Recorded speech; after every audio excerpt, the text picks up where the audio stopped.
Welcome to the Health Revolution, the show that leads you to a life of vibrant well-being. In a world full of noisy health trends, we bring you clarity through a sea of fads. We reveal the science behind the strategies that truly work. We explore physical strength, emotional resilience, and mental mastery, the keys to an enriched life. See inspiring interviews with the champions who've conquered life's challenges. Are you ready to unlock your potential to live with vitality and purpose? Then join the Health Revolution. I'm your host, Adriana Morrison, health and fitness expert, speaker, and a mom who understands. Let's embark on this transformative quest together. If you want to change the game, it all starts now.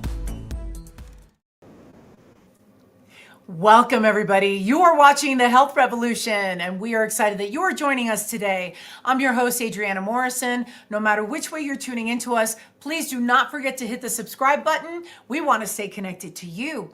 Also, at the bottom of your screen, there is a little tab for show episode notes. Be mindful of that. There's some important information about today's episode. Today, we're talking about redesigning resilience. And this is coming from the standpoint of several themes. Not only is it the mental mastery piece, the level of creativity, but how do you come back from a setback? And not only that, if you are a woman who is forging a path, you have a fork in the road, what do you do to continue to move onward? Make those options so that you can soar to be your very best no matter what you do. So today we've got a guest that is a shining example of that redesigning resilience in so many different ways, not only in her personal growth, but also in the industry that she is excelling in. I want you to get to know her because I'm excited to have that conversation. First, take a look at this. Meet Naomi Mamiye, a distinguished healthcare designer. Naomi transforms medical facilities into welcoming environments that alleviate the anxieties often associated with clinical settings. Her portfolio spans hospitals, nursing homes, and rehabilitation centers nationwide, each tailored to specific needs and styles. Overcoming personal hardships, Naomi built her design firm from the ground up, becoming a leader in her field. She dedicates time to mentoring aspiring designers, embodying her belief that a true leader creates more leaders. Today, we will learn and explore how her innovative approach is reshaping healthcare spaces and inspiring others in the industry. Naomi Mamiye, welcome to the show. Thank you. I got to ask you, I was ever so fascinated with you from the jump, our first conversation that we had. You are such a trailblazer in so many different ways. What got you into having a career in design? What led you to that space? And how did you get your roots and how did you grow from this point? So I was a stay-at-home mom, and I actually had like a women's group, a class in my house every week. And the ladies there always used to take pictures of my house. And they told me, why don't you do this professionally? And I said, I'm a mom of 4 young kids. I have to be home for them. And it never dawned on me to do this professionally until years later, I found myself divorced and no family to help, no one to turn to. So I looked back and I remembered everyone pushing me to do this professionally, and I made the leap. Now, when I told my ex-husband that I think I'm going to open a design firm, he started laughing at me. He said, nobody's going to pay you for your arts and crafts. And today I am one of the biggest healthcare designers in the United States. I travel all over every week, somewhere else, designing another medical or healthcare facility. And it was all propelled from out of default, out of desperation to make money. And I had no cash to open up a business of my own. So I used my talents to do so. I love that. I love those beginnings because, oftentimes, life reveals the path that we're supposed to be on, even when our back's up against the wall. And how I can relate to you is once upon a time, I was a single mom of 4 kids as well. And, it's quite the scary journey where you have babies to take care of. You have to provide for them, and that level of uncertainty that's in front of you. What did you tell yourself back then that gave you the green light to keep going? Like, I'm supposed to be on this path. Let's do this. Well, I always was very spunky and full of energy and had a lot of creative energy. That's why my house was so beautifully decorated.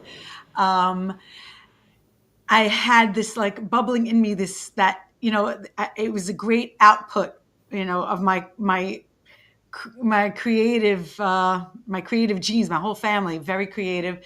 Um, and it was great to unleash it. There's nothing like the feeling of, putting something in a spreadsheet for a contractor and then seeing it actually transform. It's an amazing feeling. I'm curious, what made you bet on you? Oh, um, uh, from my upbringing, all the hardships that I went through. Um, my 6 immediate family members dying of different cancers just while I was young. So, and that's what had me marry young in the first place, because I just wanted a home. And all these hardships, one after the other, just made me stronger and more resilient, and built up my personality. And there was no way I was going to give up. I was going to succeed no matter what. And I think that's a beautiful thing, because so many times people will come to the conclusion of, oh no, things have changed in my life. I'm scared. I don't, I'm having a hard time seeing a future on this path. I don't know what to do. Which way do I choose? And so what you're saying is, regardless, you trusted you, and you got to work. And I think that, that's obviously a testament to you being able to soar and excel in the field. And I can't wait to get into some of your works. We're going to get into that in a little bit. First, I'm curious, what was your first professional breakthrough? So you decided, you know what, I'm going to take my talents, I'm going to share them with others. How did you decide about healthcare design and not so much, say, retail or another line of design, or another line of the arts? What drew you to healthcare? Okay. So, my first project was actually for free. And I encourage anyone starting out to do anything to get their name out there. And it happened to have been a restaurant at my first project. And the guy was so happy. He was kind enough to give my number out to a friend of his that owns nursing homes. And I actually really enjoyed it. It felt like my work had some meaning to it. So it happened by default. I never planned to be a healthcare designer. And it came my way, and it was just a right click for me. And so obviously it surprised you, in that you took an opportunity to just showcase your talent, not necessarily trying to make a buck right off the bat, but to gain credibility and establish yourself. So as you were doing so, that was the first breakthrough. What were some of the breakthroughs you've had along the way since that day where you did your first project for the restaurant? Okay. So this is a great question. I I used to, in the beginning, cry and cry every time I didn't get a project. And I I evolved and I came to learn that everything happens for a certain reason. And afterwards, I would find out the project that I cried so hard that I didn't get. It was like torturous. There was like a real nasty contractor and everything went wrong. And I was actually saved from not getting the project. So it was just wasted, wasted tears, wasted emotions. Right now, if something, doesn't come to me, I totally understand it. Maybe another designer really needs the money. There is a reason for me not getting the project. So I look at things completely differently than I did 20 years ago when I started. Now I'm like calm and at ease, and I know what's meant for me is gonna come to me. And if it's not meant for me, it's gonna go to someone else. So it really is. It was a mental shift that I had, um, in just learning, belief and just trusting that everything will work out and happen if it's supposed to happen, and be thankful when it doesn't. So, You bring up a good point. I've come to embrace that as well. That that things do happen for a reason, and that there's always learning lessons. There's always takeaways as to why things didn't align, and it's definitely it's that level of resilience that you still decide to keep moving forward. And I'm sure that you've probably heard your share of no's versus yes, and those who decide that they do want to work with you. So I think that that's one level of strength there. What were some, now of course you being a woman in this field, and I'm not as well versed as like the ratio of women to men, but talk to us a little bit about what that looks like, and what were some of the obstacles that came your way being a woman who is just a single mom who's like, you know what, this is the path I'm on, and some of the pushback. What were some of the pushbacks that you've gotten along the way? right. So I think it used to be more women, and now it's coming to the half and half mark. The men are putting forth their creativity also. But I always say it's best to be your own boss, and I encourage people to open businesses of their own.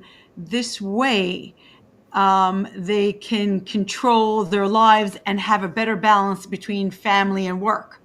I'm not stuck in an office and working for someone else in a design firm between 9 to 6.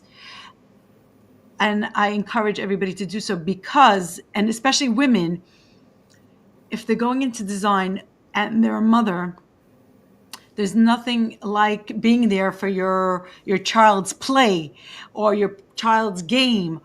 And if you're your own boss, you are able to juggle around your schedule that you cannot do when you work for someone else. There's nothing like, being in control. So I was thankfully able to be there for my kids. If they had a school play in the morning, I scheduled all my clients for the afternoon. If there's an afternoon, game, I scheduled my clients for the morning.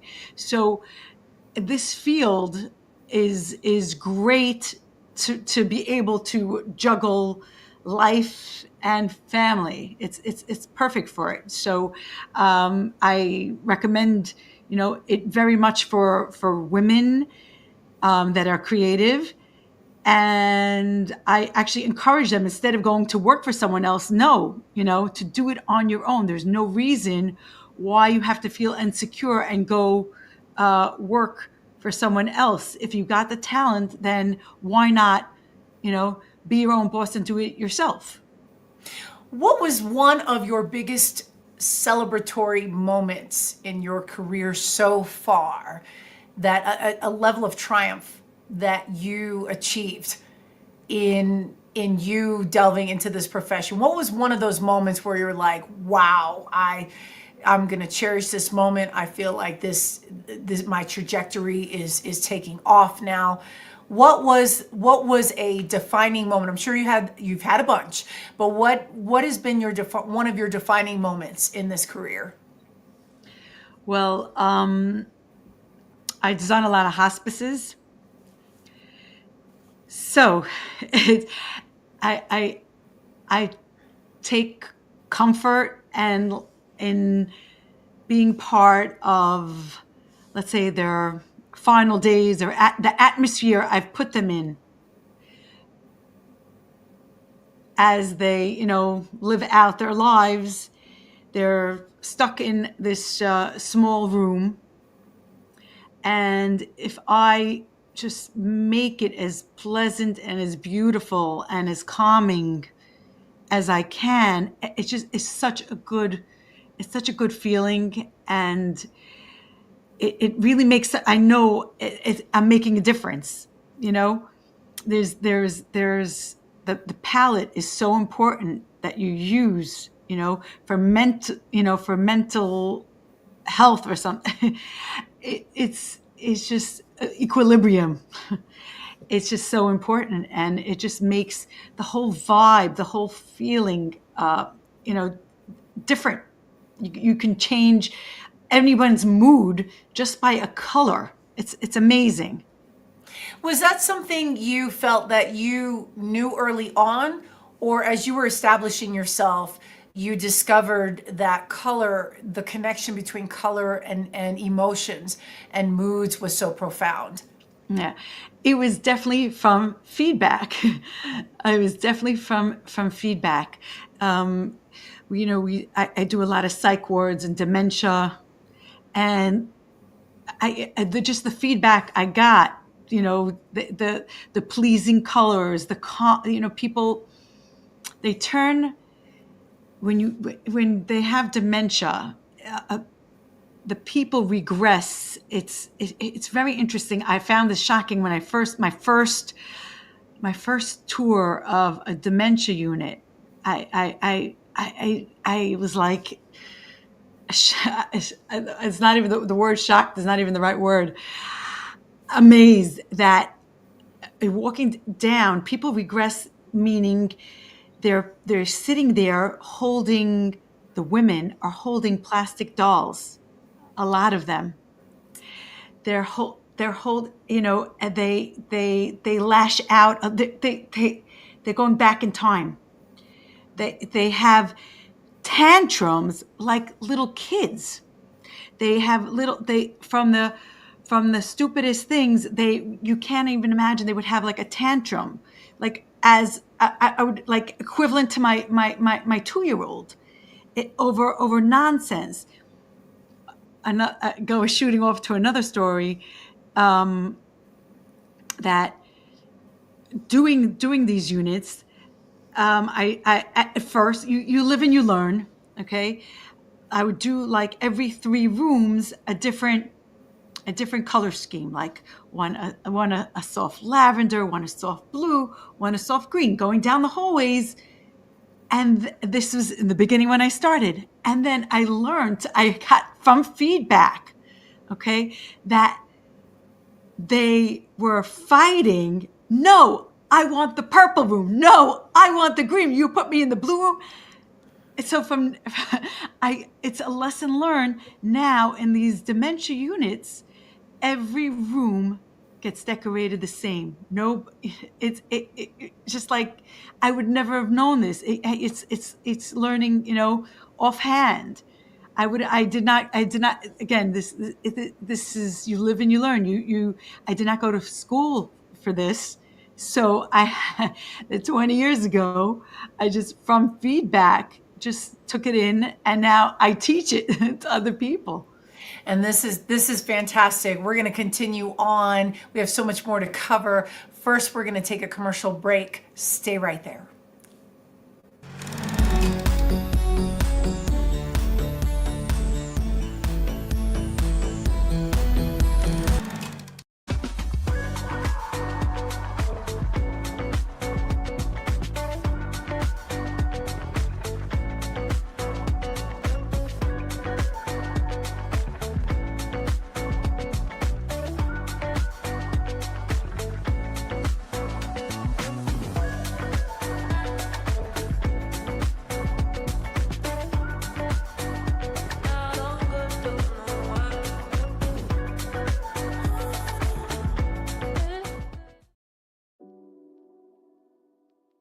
So in the calm bag, it has GABA, theanine, and taurine.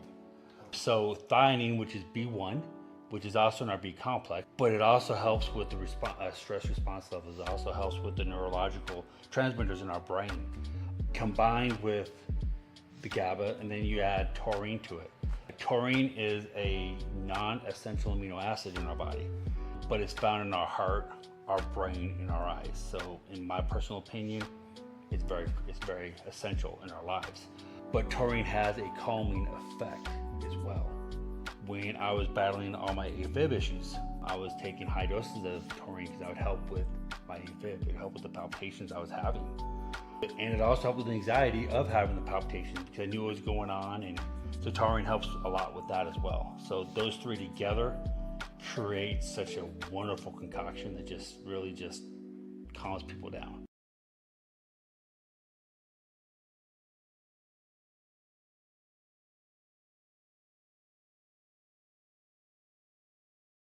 Introducing Launchpad, the perfect partner to help you launch your dream project to the world.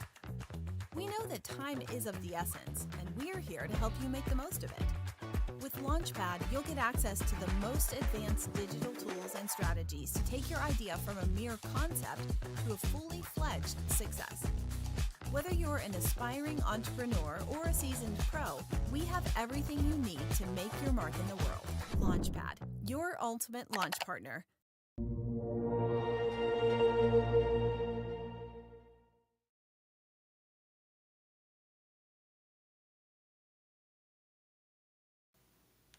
Welcome back, everybody. My guest today is Naomi Mamiye. We are talking redesigning resilience, and we are learning so much about how the connection with the colors, the palettes, and the impact she is making in the healthcare space, in the clinical settings, and why this is something that it's good to know, and highlighting her career and her milestones and what our lessons, our takeaways are.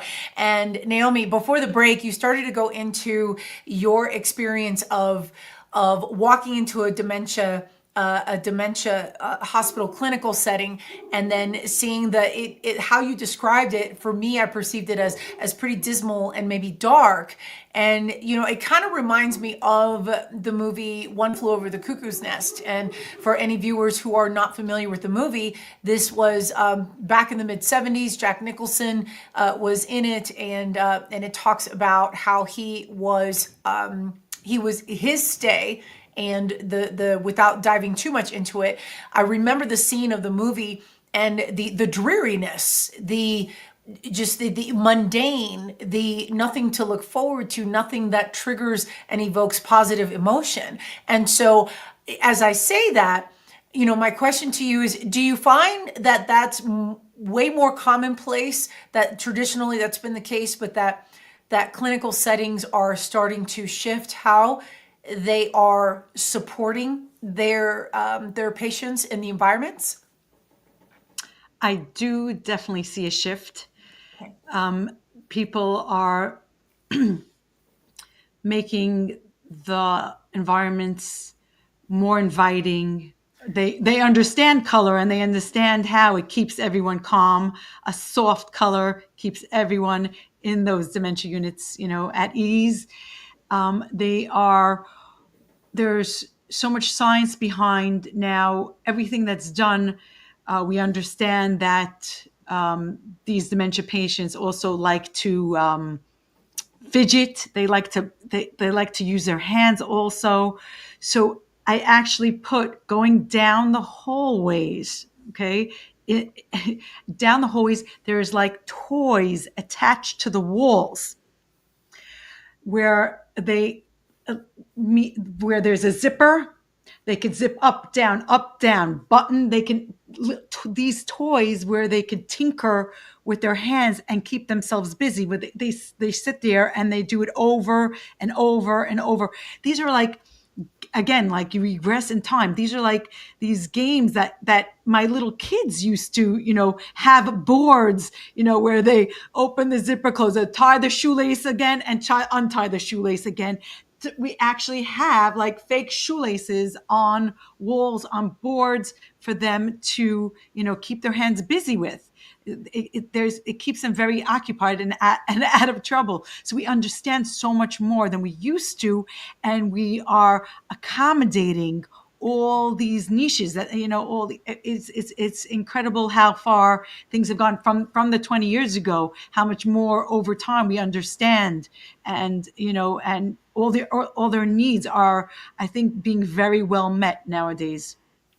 And, I wanted to share with our audience some of your works. And not only has it been hospital settings, you've had a variety of different healthcare settings in which you've been able to work with that setting and make a difference. So we do have a slideshow that we want to pull up right now, and we're going to go piece by piece. I want to start off with this one here. Can you set the scene of this project, your goal for what you were going for, and some of the feedback that you've gotten, what your mission was for this project?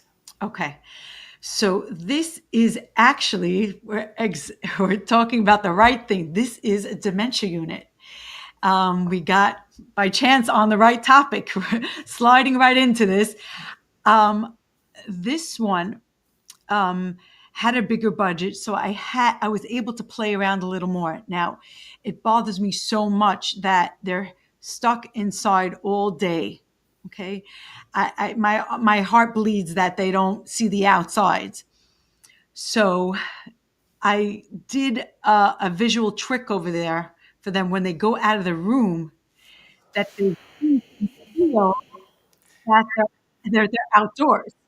So right after the handrail, this is a wallpaper with a digital image of greenery, of hedges, and a brick, like as if they were walking down the street. The light, the light to make it actually feel like they are outdoors. It's you know, it's all visual and it's all a wallpaper. Just doing this, And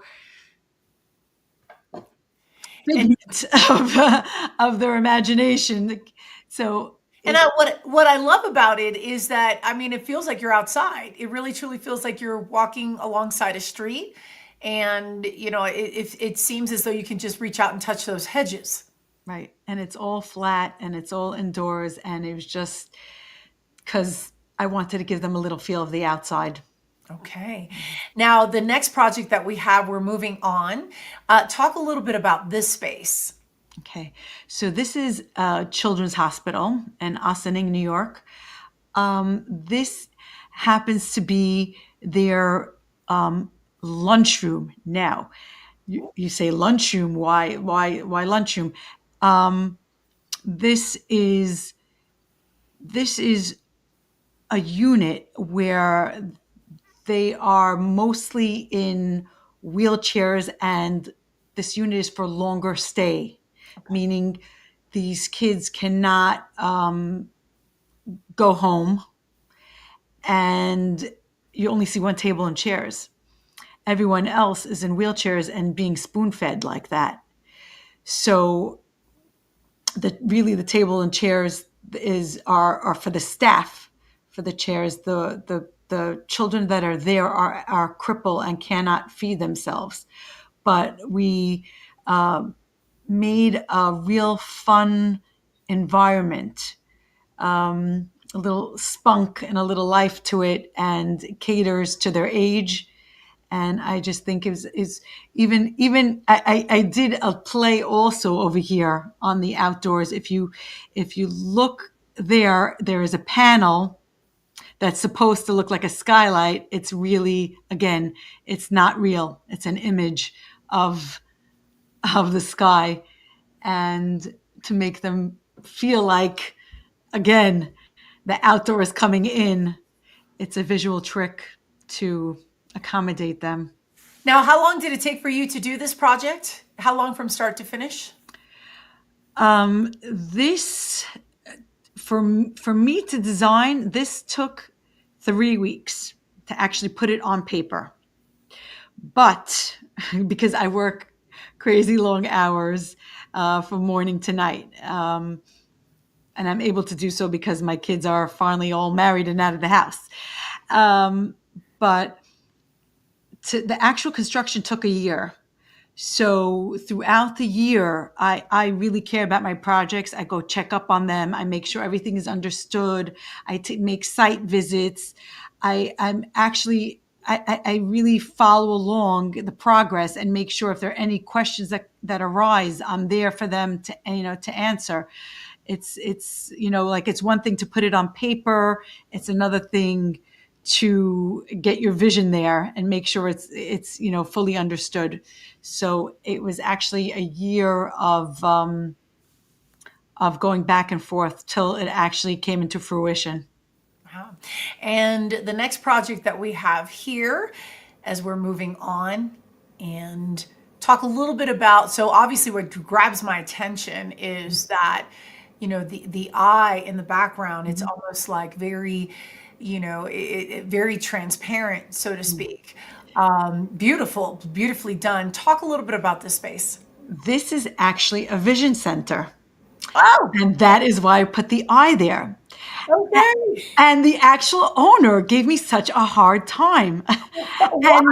And he's like, an eye, he was like a little bit of an elderly, old-fashioned man. He's like, an eye? I was like, this is a vision center. It's the perfect image. He fought me tooth and nail. I wouldn't give up. My personality, I don't give up. When I feel that something's right, it's got to go. And when it actually went up, he was like, wow. He sent me pictures when it actually went up. He was like, you were right. Yeah.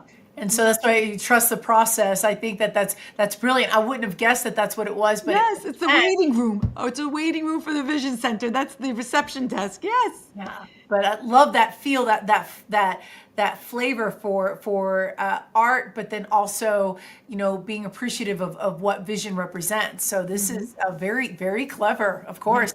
And then, so that's three. So our next one that we have here, talk a little bit about this. Okay.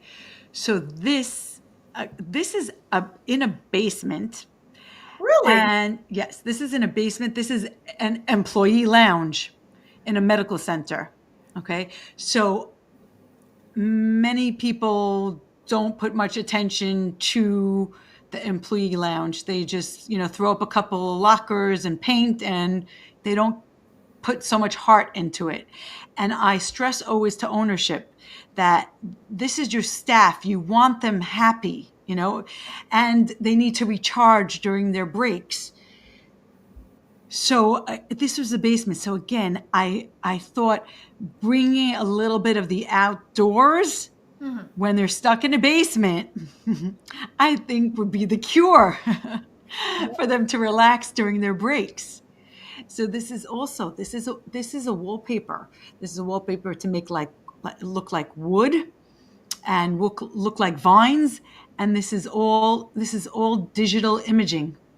And I thought it was the perfect setting for the basement lounge. And I got, great feedback from the staff there. They were shocked because coming from their old place, it was gray and dreary and cement floors. And this is like a bright surprise for them.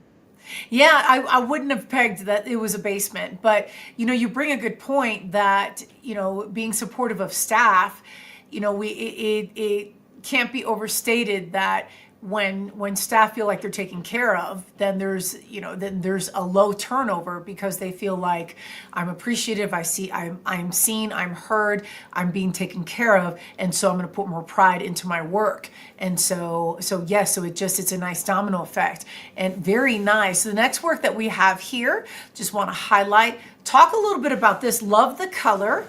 What can you say about this space? Okay. This is a fertility center. Oh, okay. Yeah. So I did the pink and the blue. Okay. A little bit of encouragement. Yes, I do like that. I do, but it's a very gentle. Right, exactly. So people that are coming there have issues. So I try to make it as serene as possible. Everybody's on edge there. So I think it hits the spot. Yeah, I love how you're thinking about this, where, what are the emotions that the patient is having as they're walking in and getting the care that they're looking for. Is there anxiety? Is there worry? Is there fear? And if that's the case, obviously stress levels are starting to rise. The better of the situation is to be as calm as you possibly can. And this obviously looks like a calm and supportive environment for sure. And then I believe we have one more that I'd like for us to share and talk a little bit about this space. This is a physical therapy center. This is where someone, again, is really upset, not happy. They broke their hip and they are coming, to someplace also that is giving them this relaxing feel. Something went wrong. That's the reason why they're there. So this is putting them, I think, really in a relaxing mode to be able to heal. And it has a very healing effect. I think the coloring is just perfect. The earthy tones with that splash of green. To me, it just feels very serene. And I like that as I'm looking at the space, the growth, the rebirthing of, the renewing of. And so if somebody's rehabbing, then clearly that's symbolic of that type of encouragement. And so, what I do like about what you're doing is that how you're transforming space. And that oftentimes I'm even thinking, just in the healthcare setting or just any setting, even like a building where you're doing work, it's so very important, your environment, and that it does have a subconscious impact on so many people. So if we're spending excessive amount of time in one environment, how supportive can it be? So I like how I love where your line of thinking is. And what kind of feedback did you get in this space? Oh, incredible feedback. The ownership was so happy with this. He actually updated another 3 of his centers. So I guess he also got great feedback from staff, positive feedback from the patients there, and that's what encouraged him to update his 3 other centers. No, this is fantastic. It's very warm and inviting. Like we're in a good place. And so if there's that level of overcoming that a patient is doing, obviously that's a subconscious level of support. So this is incredible. We're going to take a quick commercial break. We'll be right back.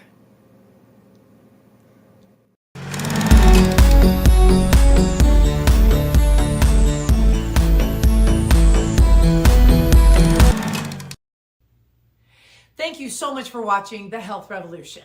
Our show is growing, and it's all thanks to viewers like you. No matter how you found us, please hit the subscribe button so we can stay connected and continue to deliver amazing content to you.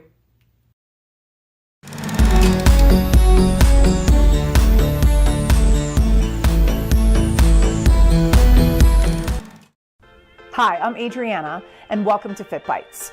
Today, I want to have an important conversation with women in their late 30s and early 40s. It's time to start talking about hormone health, perimenopause, and menopause with your healthcare provider. Now, the median age for menopause is 51. But new research shows that perimenopause, when hormonal levels begin to shift, can start 10 to 15 years earlier. This is new data. That means symptoms like fatigue, mood swings, weight changes, irregular cycles could already be affecting your life without a clear diagnosis. The reality is, many doctors haven't been fully trained on the ever-changing data surrounding menopause and perimenopause. They may not have all the answers right away, but a good doctor will listen, learn, and point you in the right direction. That's why it's so important to use your voice and advocate for yourself. When you meet with your doctor, ask direct questions like, how do you treat menopause patients? And what is the first step to explore my symptoms? Be firm and confident. You're not asking for permission. You're seeking solutions and answers about your own body. Remember, it is 2025 and the science is evolving quickly. What we know about menopause a decade ago is no longer the full picture. It's okay to push for the latest information and options that fit your needs. If one doctor doesn't provide the support you deserve, do not hesitate to seek the opinions of another doctor. Your health journey is unique, and you deserve a provider who listens, learns, and partners with you. Start the conversation today and gain control of your well-being. So ladies, stay informed, stay empowered, and stay tuned for more Fit Bites with Adriana.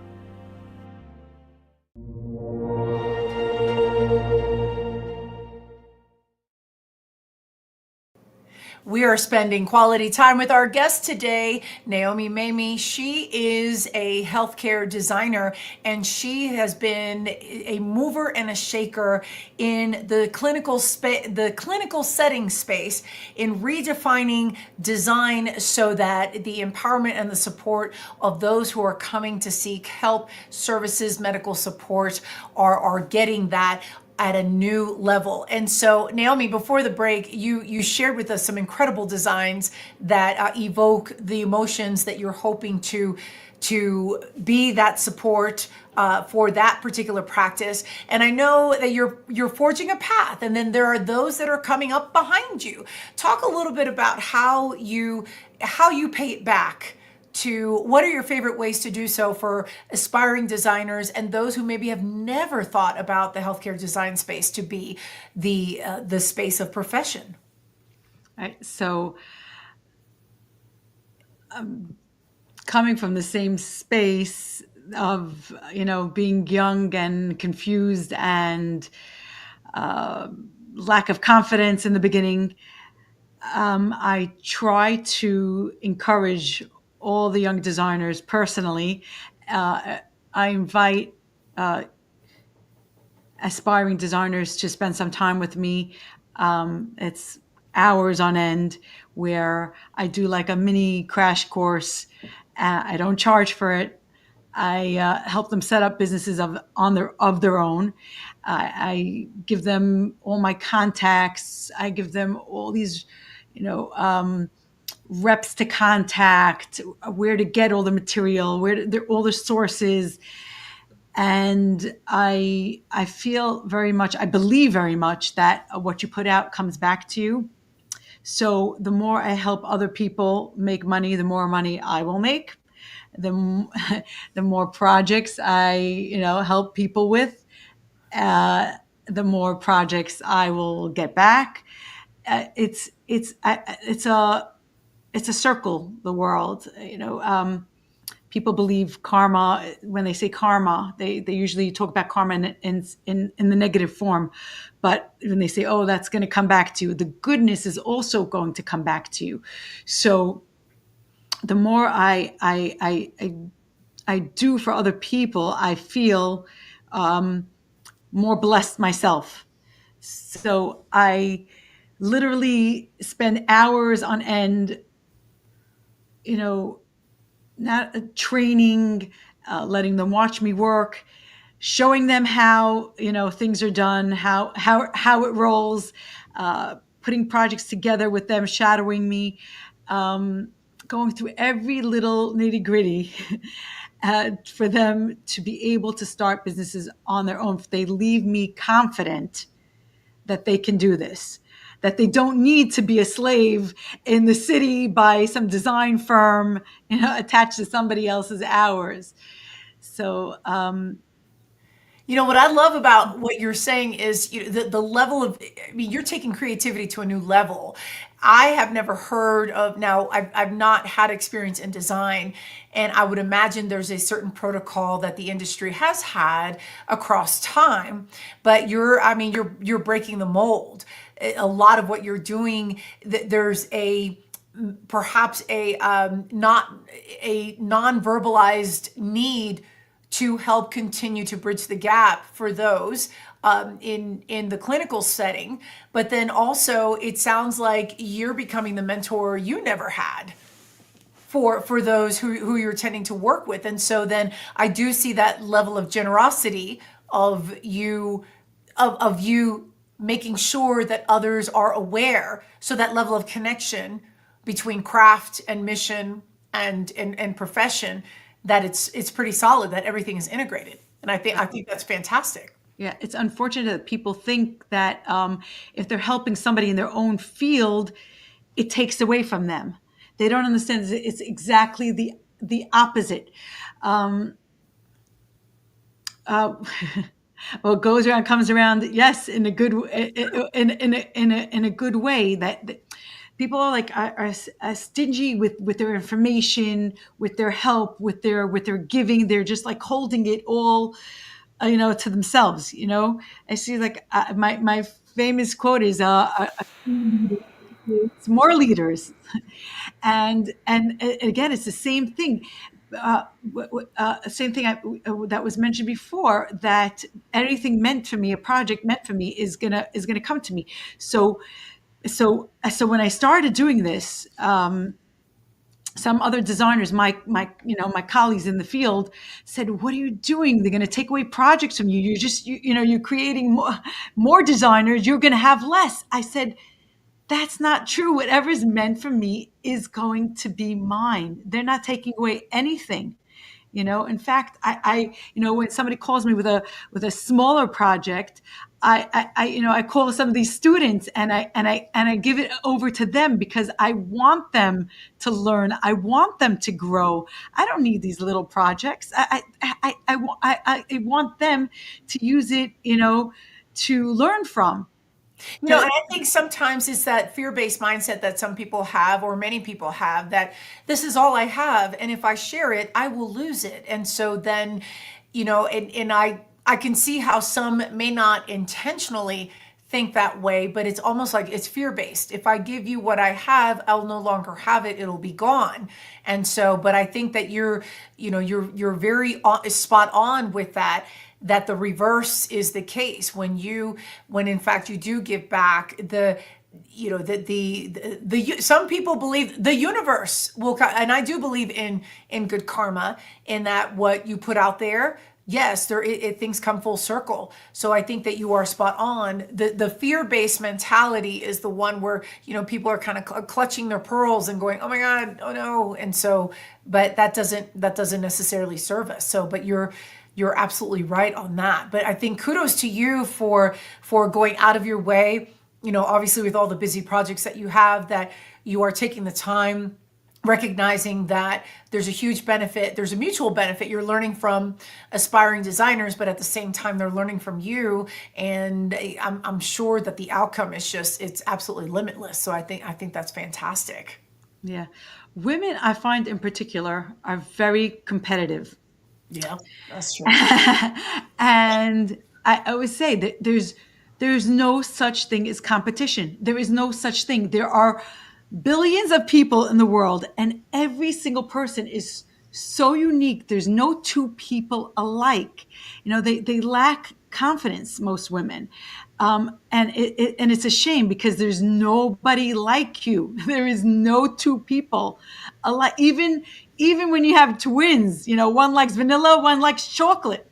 So there's nobody. So you have to feel good about. You have to be confident that you are unique, you are special, and there's nobody you're in competition with. You are your own. I think that that's a very powerful point. We're going to take a quick commercial break, Don't go anywhere.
Our guest today is Naomi Mamiye. She is a healthcare designer. We are talking about redesigning resilience and all that that implies, especially in the clinical setting, and just being able to inspire and impact in so many different ways. Naomi, where can we find you in the virtual space?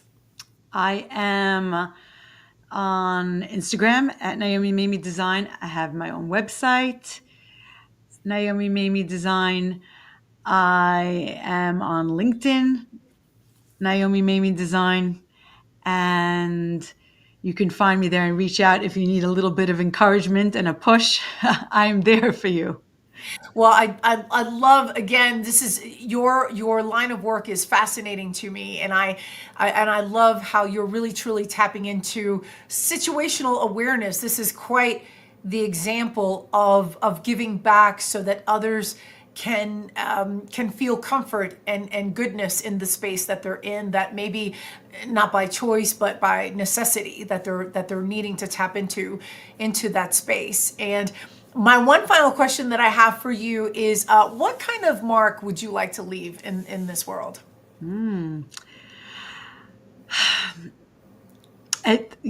said the right word, resilience. It's not giving up. Life throws so many curveballs, and it's just getting back up after you get knocked down. I think that's what I want to be remembered as, a warrior. There's so many times where I was like lost, and I picked myself up and I pushed forward. I learned, instead of looking back at the past and rewinding it in my mind over and over, what I could fix, what I should have said, what I should have done. I just put on the horse blinders and just focus forward. And I think that's, a message I would want to leave as look ahead and don't look back. There's nothing you could fix there. It's pointless. And there's so many times that so many famous people, you don't know what happened behind the scenes. Let's say, for example, Steven Spielberg, got rejected from film school 3 times, and everybody's like, "What? I didn't know that." It's not what you're seeing. You don't see the backstory. You see successful people, but you don't. There's a backstory behind it of trying again and again and again.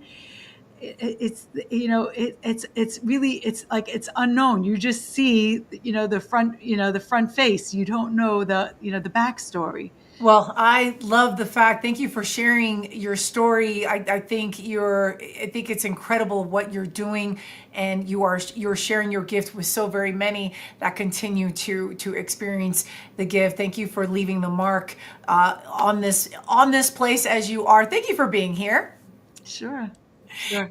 And we want to do a quick shout out to our sponsors. Thank you so much for supporting our show. A big shout out to Biomed Mobile IV, Dapper Mobile Apps, Launchpad, and Synergized Fitness. And of course, for those of you who are following us, you can find us on the web at thehealthrevolutiontv.com. There you will find out, you can sign up for our newsletter. You can also email us with any show episode ideas you'd love for us to cover. In the corner of your screen, you will find a QR code. Feel free to grab that if it's easier for you. And then, as every single week, as you can count on us to be on E360 TV and all the distribution channels every Tuesday and Thursday, 10 a.m. Pacific, 1 p.m. Eastern.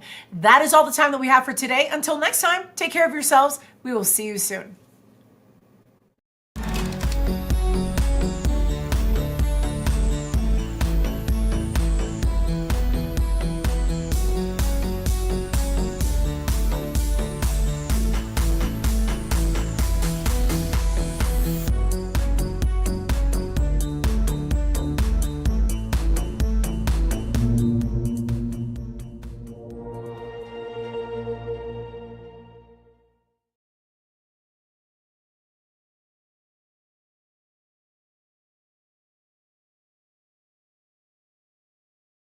Went very I'm well. looking through, I think it and went very there we well. go. I have so much more to say. There's so much more of my story I didn't even get to say. I'm like, we have to do a part two.